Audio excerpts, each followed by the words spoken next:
গানের সুরেই এলাকার উন্নয়নের সুর মিলাচ্ছেন তিনি। আর এভাবেই রাজারহাট গোপালপুর বিধানসভা কেন্দ্রের নির্বাচনী প্রচারে যেন ভিন্ন মাত্রা যোগ করেছেন তৃণমূল কংগ্রেস প্রার্থী অদিতি মুন্সি।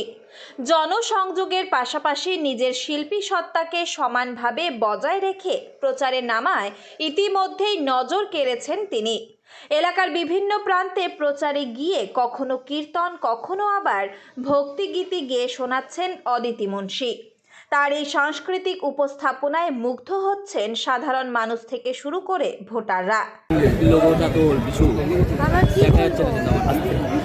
মন্দিরে দেখা গেল আপনাকে গান করতে, একটু আগেও করেছি, নতুন কিছু নয়।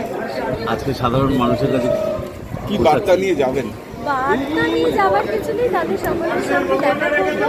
কারণ বার্তা তো নতুন করে দেওয়ার কিছু নেই, তারা প্রত্যেকেই দেখেছে কি 5 বছরে কি কাজ হয়েছে না হয়েছে।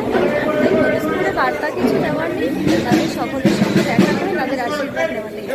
আপনি বিভিন্ন দিন প্রচার করছেন, বিভিন্ন ওয়ার্ডে যাচ্ছেন, মানুষ কিভাবে মানুষের আশীর্বাদ ভালোবাসা পাচ্ছি, ভালো লাগছে।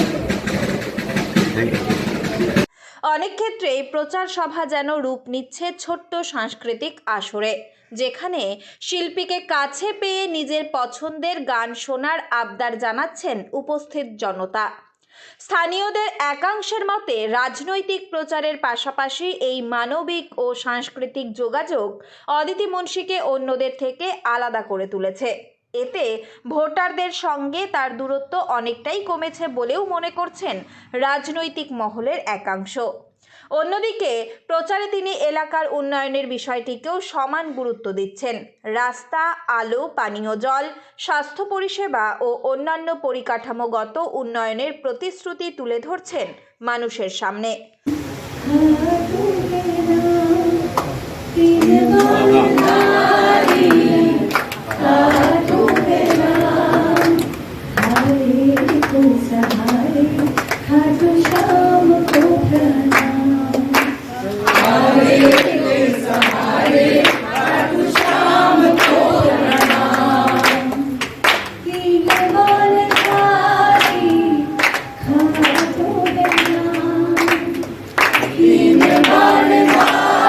সব মিলিয়ে জনসংযোগ, উন্নয়নের বার্তা এবং শিল্পী সুলভ আবেদন, এই ত্রিমুখী কৌশলেই রাজারহাট গোপালপুরের নির্বাচনী ময়দান প্রতিপক্ষের জন্য কঠিন করে তুলেছেন অদিতি মুন্সি।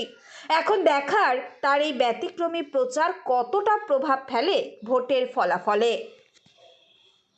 উত্তর 24 পরগনা থেকে রুদ্র নারায়ণ রায়ের রিপোর্ট, লোকাল 18 বাংলা।